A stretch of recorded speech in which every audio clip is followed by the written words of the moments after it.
एक समय की बात है, एक दूर देश में एक सुंदर राजकुमारी रहती थी। उसका नाम था राजकुमारी लावण्या।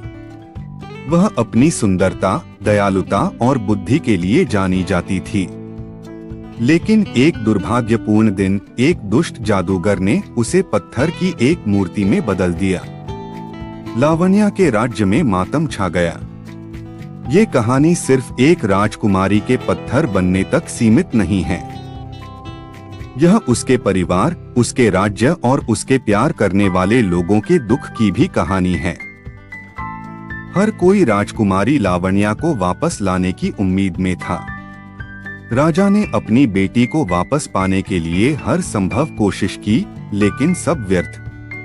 राज्य के लोगों ने अपनी प्यारी राजकुमारी को खो दिया था और वे सब गहरी निराशा में डूब गए। कई सालों बाद एक युवा राजकुमार वीर राजकुमारी लावण्या की कहानी सुनता है।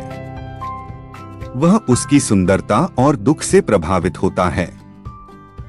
वह ठान लेता है कि वह राजकुमारी को इस श्राप से मुक्त कराएगा। वीर एक बहादुर और साहसी राजकुमार था। उसने कई खतरों का सामना करते हुए राजकुमारी को ढूंढने का फैसला किया। राजकुमार वीर का सफर आसान नहीं था। उसे कई चुनौतियों का सामना करना पड़ा। उसे ऊंचे पहाड़ों को पार करना पड़ा, खतरनाक जंगलों से गुजरना पड़ा और कई राक्षसों से लड़ना पड़ा। हर चुनौती के साथ उसका संकल्प और मजबूत होता गया। उसका मानना था कि सच्चा प्यार किसी भी बाधा को पार कर सकता है।